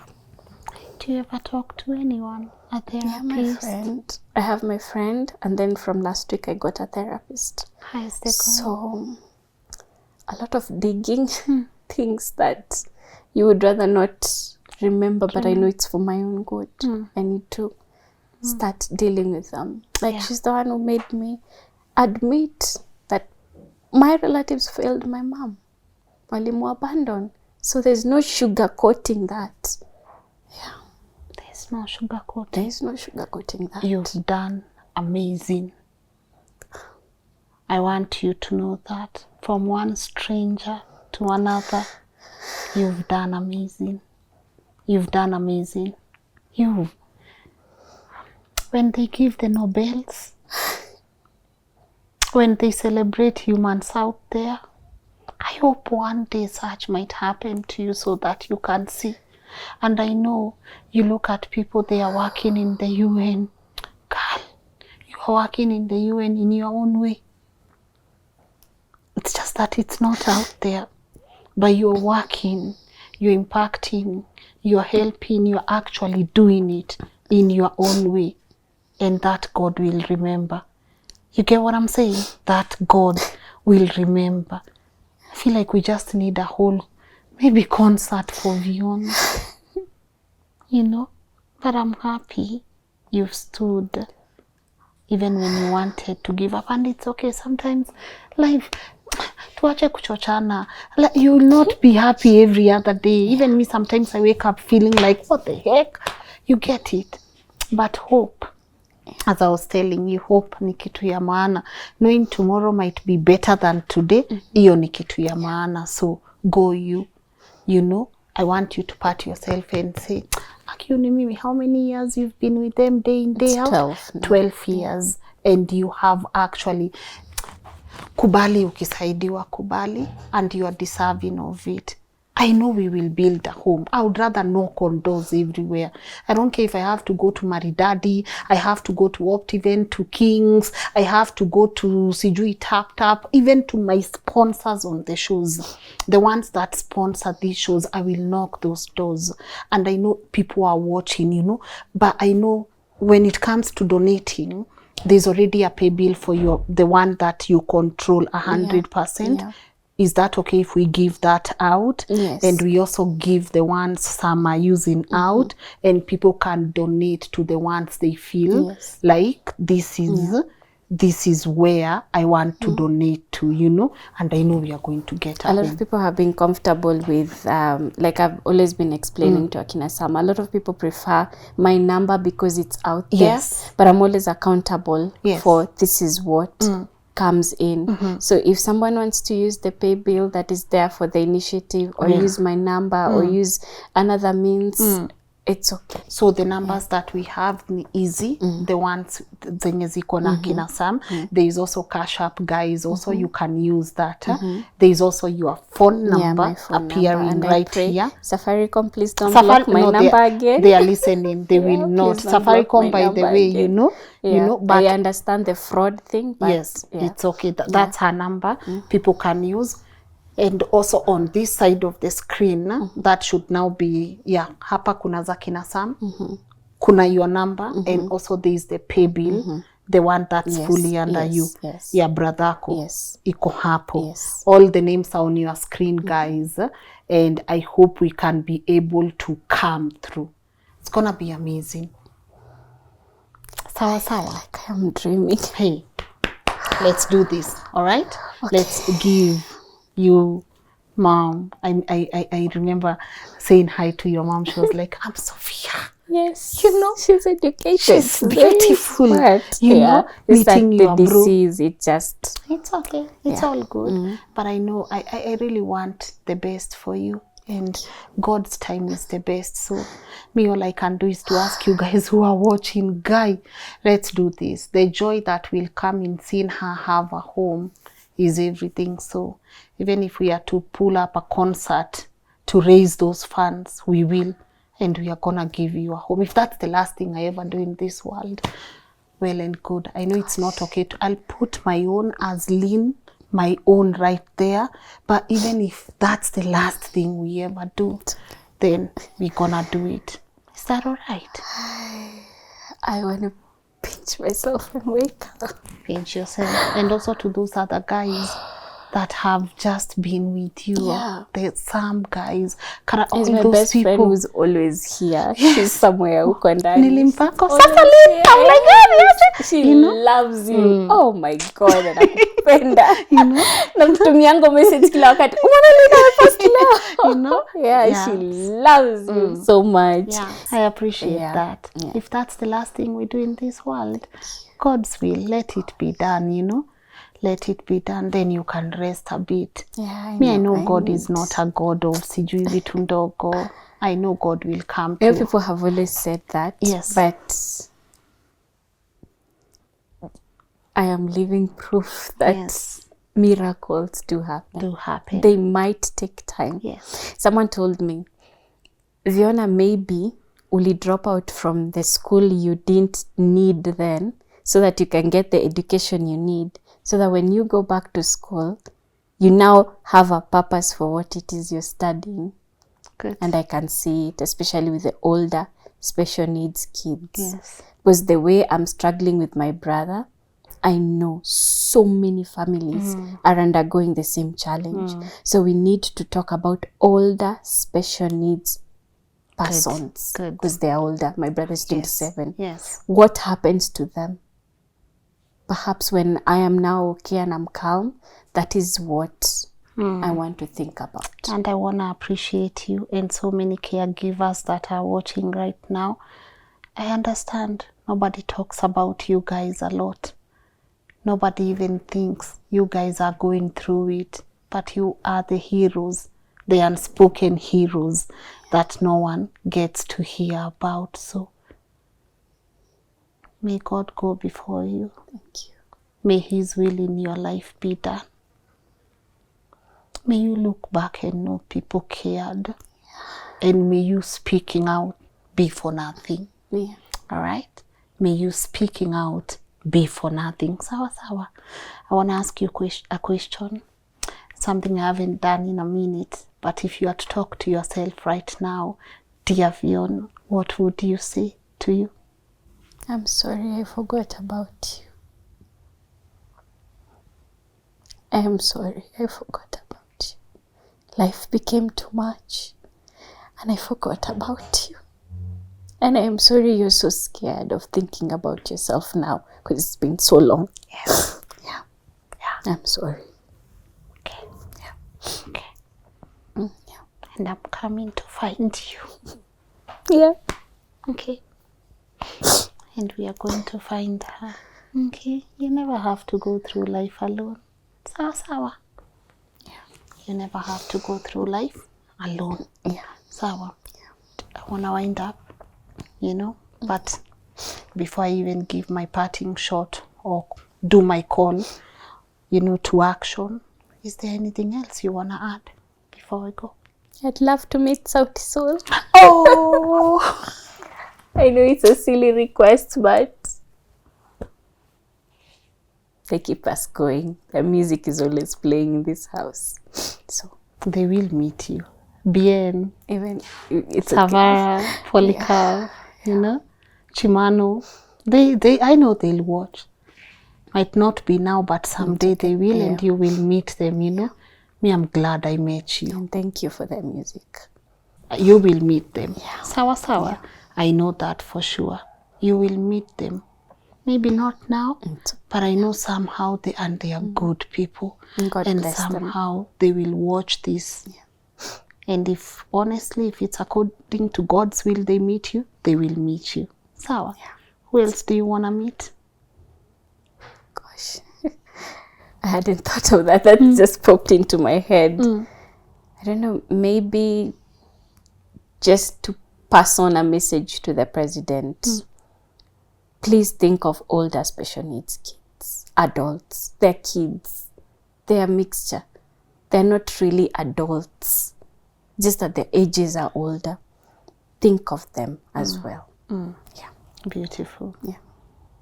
Shall we wind up? Yeah. Okay.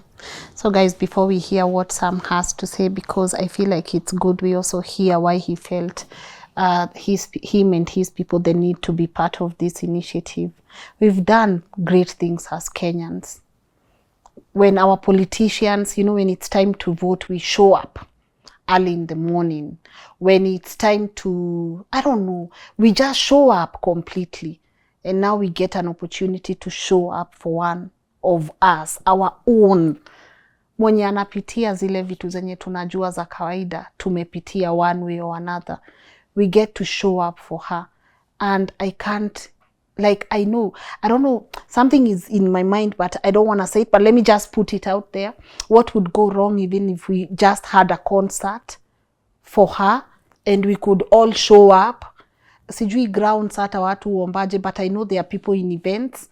I know there are people in sound. I know there are DJs out there. We might not even get DJ Shinsky, but I know we have amazing DJs. We have great event planners. All we need is a platform, and so many of us can come together and we can be able to show this girl that tunaweza shikana juu yako. You know what I mean? And if that's not possible, there are details on your screen right now on how you can be able to donate. I loved doing this. Many times when we do rebuilding, it's because we've built, or at least to Kopahali, at least I see the guests sometimes I host, they've been through it and now they know how to tackle it. But now for her, we gotta help her build because she's in it right now. She's in it right now and we gotta help her build something. Even if it's just a home, her school, education, kila kitu. I hope you guys can honestly come through. And I want to say thank you to the family on social media for coming through, for tagging me. Hey, it's been a minute since we had an emotional one, but this one, ata God alikuwa amesema, you gotta go there and do it. And I hope we can come together as a nation and show this girl she's not alone. The brother, absolutely amazing. The mom, amazing. The vibe in this house alone, amazing. The plants outside, amazing. So can you imagine if we came together and just helped, unburden part of what she's carrying in her back right now? We can do it, Team LNN Kenya, we can do it. We've done so much, even for the people, common mwananchi, tumewafanyia, tusichoke. By the way, Erika wa Kenya tulale tukijua, mmoja wetu show up as Kenyans. So I'll work with my team, strategy, logistics, see what we can put together, and I know people will show up. And also other media personalities, people with platforms, feel free, by the way. I'll make sure this clip is copyright free, so you guys can just whatever parts you think you can distribute to your own platforms, just take and distribute them, you know, just take and distribute them. If you are a YouTuber and we have so many personality, like not influencers or people of impact with different pages and profiles, post this, you know. Karagu is doing it, he's done it for so many other people, we can do it. So take whatever part of this clip that you want. You can DM me maybe, and I'll just give you guys just do what you want to do with this clip, but let the goal be contributing towards making sure wako na hiyo stability. That's the best we can do right now. So once again, because I know when it comes to donations, these things can be serious. Sam's details and his initiative, the contact, how you can be able to donate is well on your screen. Her phone number is at the center of your screen, and also a pay bill that she has for the brother's medical. It's there with the what's the name of that? Sophia Wakiru's medical. Yeah, Sophia Wakiru Medical's fund. It's right there, and the details are there. So donate to any. Itakuwa accounted for, and I can't wait to see how this ends. Thank you for joining me on this building episode of LNS, and I know something beautiful is gonna come. And thank you. Me personally, I'll go to Maridadi Motors and see even if there's a way they can help towards getting her a car so that she can move around. Even if we are to purchase it, I know they would, but a cut of watatukatia kitu. I know Eric is really, really passionate matters CSR, so I'll personally approach him and I know he will do it. So thank you, Team Maridadi, for always bringing us to places to cover these stories. We appreciate you. Check out Waangalieni, guys, you can check them out if you want to import a car. Of course, if you want to go for driving school, invest in their circle, or take your car or carpet or duvet to be cleaned at Sparkling, and also other institutions that feel that they can come in. There's so much power in collaboration. The end goal is her and her family. So what can we do as a country for one of us? All right, now I'm about to go, but before I do, listen in. This is Sam. I had a conversation with him earlier. And also a huge thank you to the people also in diaspora for coming through, you know, every time just coming through and wanting to be active participants of the work that we bring in. And to you guys who are watching here at home, I appreciate you. We've built a beautiful community. Let's impact, you know, and let's participate actively on it. All right, bye-bye. Tuonaneni. Sawa sawa. Mimi nimetoka listening to Sam. And also on the comment section, your thought home. And this episode is proudly dedicated to all the caregivers we have in our nation. May God bless you. Okay, bye-bye. Hi, Sam. Hi, Lynn. How are you? I'm good. How are you? I'm very well, thank you. So first, thank you so much for getting on call with me. Yeah, so as we had previously discussed, first to just commend you for having started this initiative. I wanted you to be in a position to tell our audience what exactly is the initiative, what are we looking at, and also how much have people put together so far so that we can be able to get to know you better, know maybe the amount that has been raised, and what's the vision, what are we looking at? Thank you very much. My name is Sam Tagichu, and I used to be in the bank, Barclays Bank, for over 20 years. And then I have been a businessman on Koinange Street for over 10 years, opposite Chester House. And then in 2019, I came to United States of America. I am here. I am a CNA, and I also have my own business for connecting caregivers to other family homes for jobs. And Viona's story touched me when she passionately said she has done this for a long time and now is taking toll of her emotions. And she didn't know what to do. She didn't know who to turn to. And when I looked at that story, I could see a young lady who has done all that nobody else could do. You know, caregiving is not easy. We are doing caregiving here in United States of America, and we know how difficult it can be. And especially when you're dealing with mental cases, autism, or any other kind of disability, it's not easy. We do it here all the time here in abroad in USA, and so we know, and it touched me, and that's why I put a WhatsApp group together and gotten some people whom I could trust and told them, look, there's this story. Can we help this girl? And there are quite a number of people who said, yes, we can do it as a community. Good.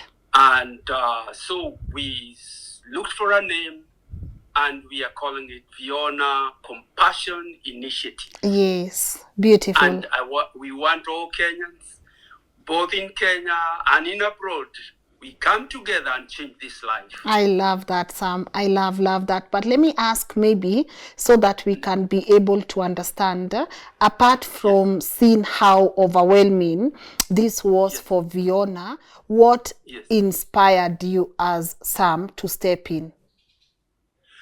Well, I am a very compassionate person, and I have been here in United States of America. I help sometimes when I have ability to help people who have who need food. Like during COVID, I really visited quite a number of people and gave them food. And I still do it. And also I help quite a number of people find jobs or settle down when they don't know how to navigate their way here. Okay. I am a compassionate person, so I decided to help the girl. Okay, beautiful. Thank you. And I know you guys have made a couple of major moves. The contribution is underway. You have already established the channels in which people can easily contribute. Could you update us? Could you tell us what the progress is, and also the platforms where the people can be able to channel their support, and also if Viona is a signatory to any of these platforms? Yes, thank you very much, Lynn, for this question. Actually, we brought Viona on board and asked her, what are your immediate needs? And her immediate need was a caretaker for her mother, or to help her at least so that she can breathe. And so we got a little money and well wishes, and they supported that. There were churches, there were, especially in Kenya, we really want to really appreciate them. And also the people in USA and all other parts of the world, they all came to help her. I cannot say the money is just from US, it is coming from Canada, from all other diaspora, places. What I can say is that Viona, when we formed the Viona Compassion Initiative, she is a signatory. We opened a bank account in Family Bank. We have a dollar account, and all the money we collect here in US, we are channeling it to that account, Viona Compassionate Initiative. Beautiful. Yes, so and she's a signatory, but we wanted to guide her because she's young. Maybe she has not handled this kind of money. So there is a committee on the ground that also liaises with the committee in diaspora. The reason is so that we have an accountability. So we are accountable to this money being collected. It's Okay. for public. Okay. And we have to really, really account for every single coin that is collected. Okay. And So we have to sit down, Viona, and tell her, okay, we know this is money. This money is yours, but we want to help you manage it so that we can achieve a certain goal. And the goal is to have a shelter for her okay. and her family. Okay, beautiful. Also, one of the key things you touched on was how important education right now is to her. You wanted to make sure that she also gets the, the education she deserves. Could you walk me through that also? We asked her, what would you love to do? What dreams did you have that you did not achieve? Yes. Yeah, I started college, but I did not finish, and I would like to go back to college. Beautiful. And we said, you got it. And so, let's do it. If we have well-wishers who want to help her with her education, just 2 years, then you are welcome to give your donation by paying for her college fees. It's Okay. 60,000, I think, per semester, if I'm not wrong. And for 2 years, and she's done. Okay. And the reason we say this is because once she has proper education, she can get a good job and she can be able to then support her family. Beautiful. I love that. So I love what you guys have done. You've laid out the structure. We have ways of support. So from what I got, we already have a family bank account where people can send their money both in Kenya and outside Kenya. There is a Cash App also. Yes. And a pay bill. Talk about Cash App. Okay, so we also have a pay bill number. Yes. Oh, beautiful. Then we have Cash App. And Zelle. And Zelle. So if you could walk me through Cash App and Zelle so that the people in diaspora can also easily channel their support through that. We opened a Zelle account, or rather a Zelle account and a Cash App. The reason is because it's easy to send money by Zelle or Cash App. And we had to choose a very reliable and trusted person. Yeah. His name is Dr. Engineer Alex Mainakimari. Okay. And he's making good progress. I mean, he's updating us on every bit of all the money is collected. Beautiful. I think we have the plan well mapped out for everyone. And I can only pray we do our part because I know God is definitely going to do the rest, Amen. Yes, I know God is going to do the rest.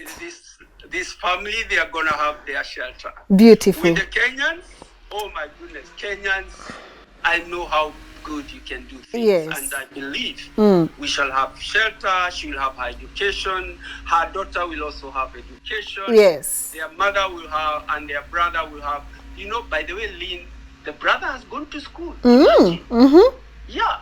So, wow, it's so beautiful. I'm so enjoying this journey with Viona. Yes. And now that you have come on board, I believe we walk this journey together with them. Let's do this. Please pass my regards to your team. Yes. I appreciate this, and I can only say mission, Viona, compassion, sasa initiative, twende kazi. Twende kazi. Sawa sawa. Thank you. Okay, Sam, have a good one. Yeah, have a good one. Blessings. God bless, okay? Amen. Good.